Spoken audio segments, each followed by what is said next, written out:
नमस्कार दोस्तों, फिर से स्वागत है आप लोगों का। 12वीं कक्षा का ये व्याख्यान चल रहा है और आप लोग इसमें काफ़ी अच्छे ढंग से जुड़ चुके हैं। जिन विद्यार्थियों ने हमें मैसेज कर दिए हैं व्हाट्सएप पर, उन लोगों को हमने कोशिश करी है कि लगातार उन तक लिंक पहुंचाई जाए, जो भी मटेरियल स्टडी मटेरियल है आप तक पहुंचाया जाए। सरकार क्या कर रही है, लॉकडाउन कितने दिन तक जारी रहेगा, उस पर ध्यान न दें, क्योंकि हमने आपको कहा है कि पूरा पाठ्यक्रम मैं कराऊँगा, तो प्रतिदिन आपको पढ़ना है।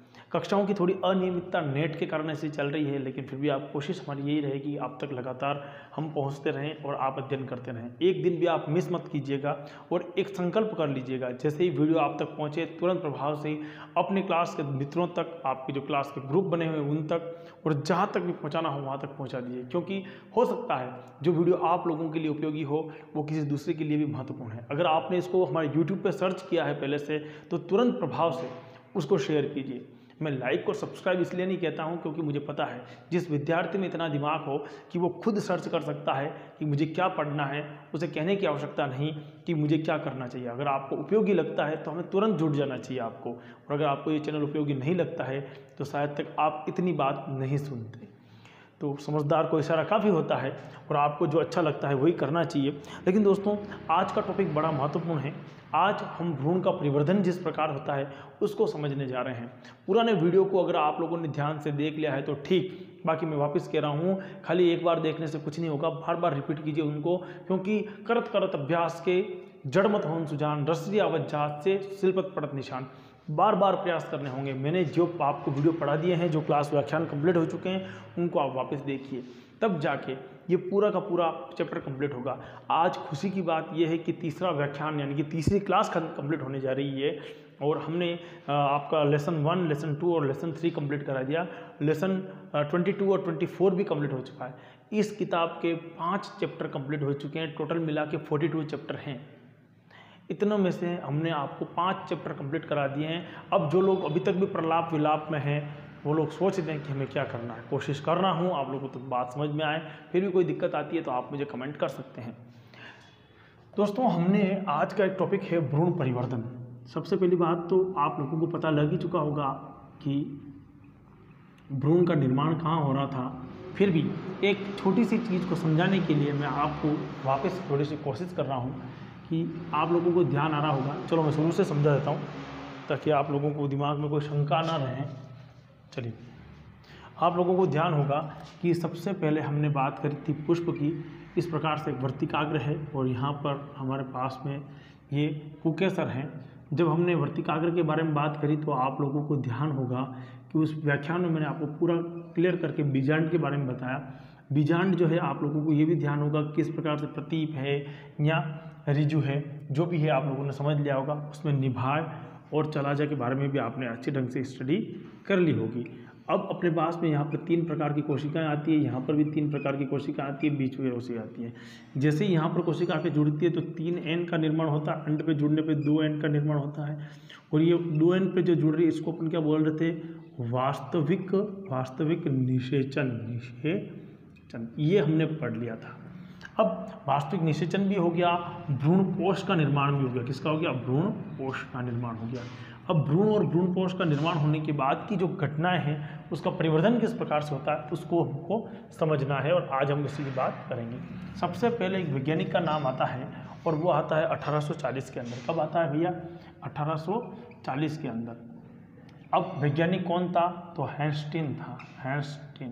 हैंस्टीन नाम के वैज्ञानिक ने क्रूसीफेरी कुल के सदस्य, एक क्रूसीफेरी अपन जानते हैं सरसों कुल के जो सदस्य हैं, उसमें क्रूसीफेरी कुल के एक सदस्य है कैप्सेला। क्या है, कैप्सेला बर्सा। कैप्सेला बर्सा पर उन्होंने सबसे पहले इसकी खोज की। उन्होंने खोज करके इसके परिवर्धन किस प्रकार होता है उसको खोजा। उन्होंने कहा कि नर व मादा, ध्यान देना बहुत इंपॉर्टेंट पॉइंट है, नर और मादा युग्मक जो आपने पढ़ा था, एक तो परागकण थे, परागकण से परागनलिका निकली थी जो, और दूसरी अंड कोशिका थी जो। नर और मादा युग्मक के संलयन से क्या होगा, युग्मक से युग्मनज जाइगोट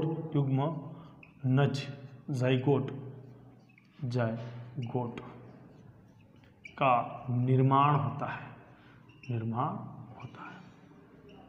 देखो मेरी बात समझना, ये नर भाग था और ये मादा भाग था, इन दोनों का मैं यहाँ पर समझूंगा, ये नर भाग था, ये मादा भाग था, इन दोनों का संगम होने के बाद में एक संरचना बनती है, इसको बोलते हैं जाइगोट। इसको क्या बोल रहे हैं अपन? जाइगोट। तो जाइगोट का निर्माण होता है। सबसे पहले क्या हो गया हमारे पास में? जाइगोट का निर्माण हो गया। अब निर्माण होने के बाद में क्या होगा? तो इसमें विभाजन प्रारंभ होगा। क्या होगा? विभाजन होता है, होता है। सबसे पहले समझने वाली बात यह है कि आपके पास में युग्मनज का निर्माण हुआ और युग्मनज निर्माण होने के बाद में विभाजन होगा। इसमें क्या होगा? विभाजन होकर कितनी कोशिकाएं निर्माण होगी? 2 कोशिकाएं बनती है, 2 कोशिका बनती है।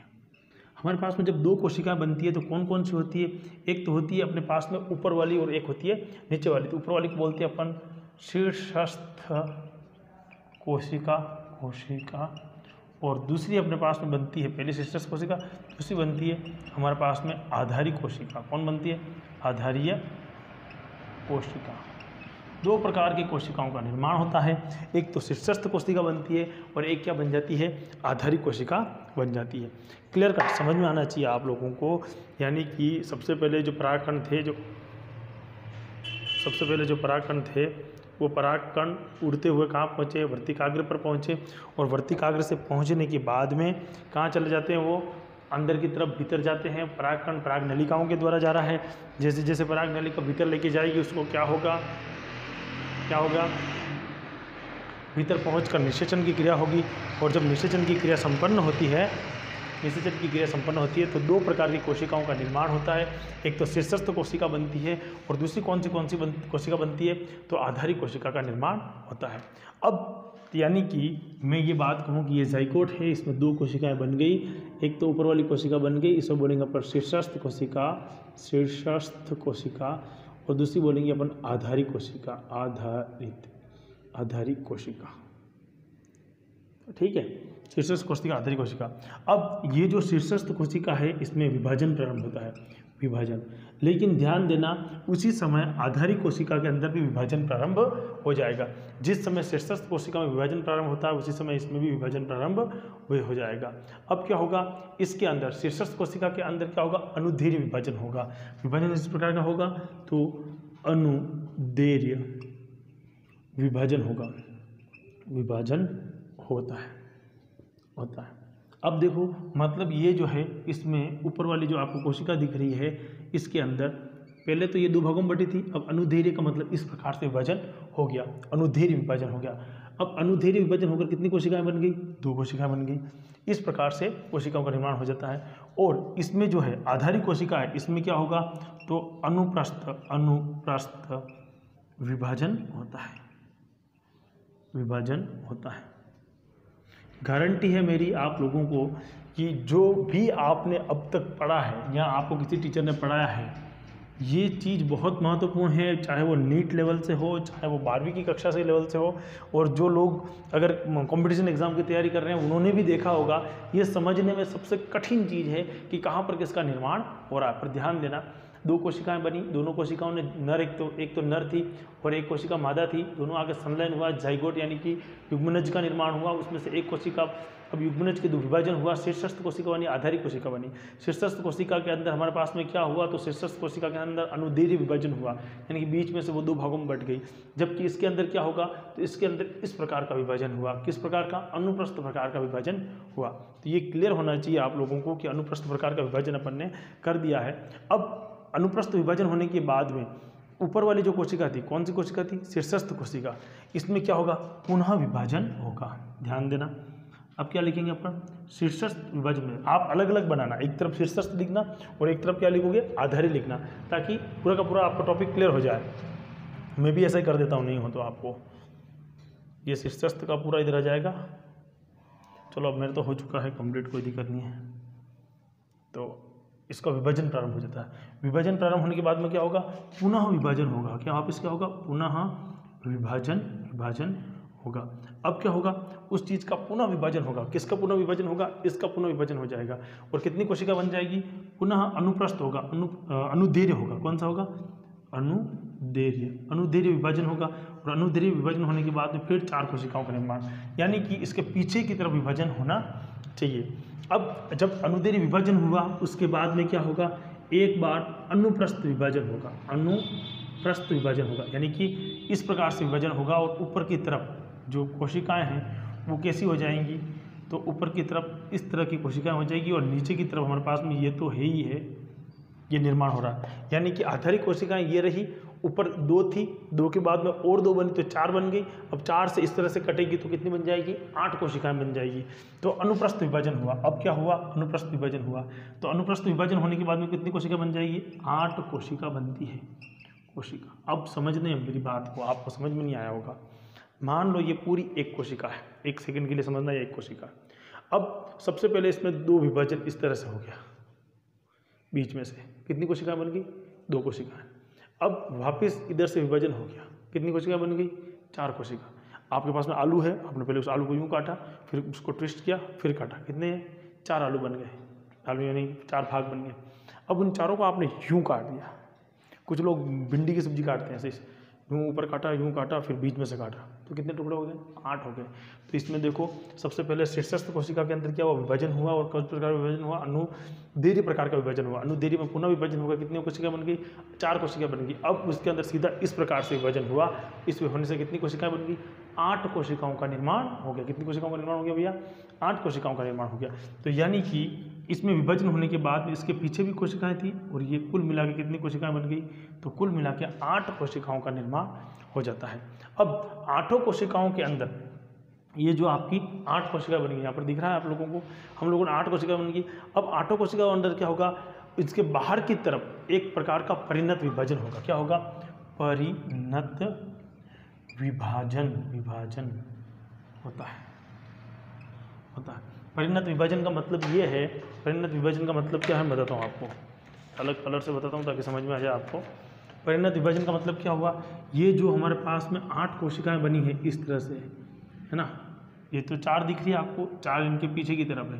तो अब इनके ऊपर की तरफ ऐसे ऐसे ऐसे ऐसे ऐसे ऐसे ये 8 कोशिकाएं और बन गई।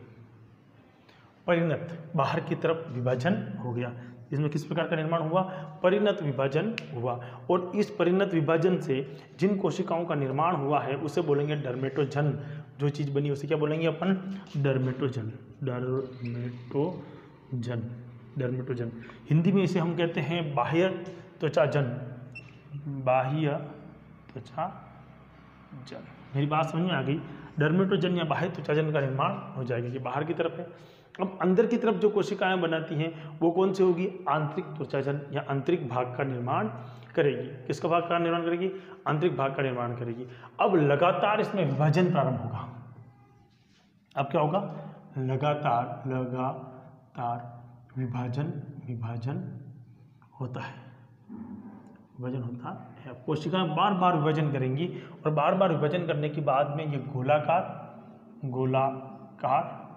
व हृदयाकार संरचना बनती है। पहले तो गोलाकार संरचना बन जाएगी क्योंकि बहुत सारी कोशिकाएं बन रही है, और हाँ ध्यान देना, ये जो नीचे वाला भाग है ये कौन सा है, आधारिक कोशिकाओं का है। ये कौन सा भाग है, आधारिक कोशिका, ये आधारिक कोशिकाएं।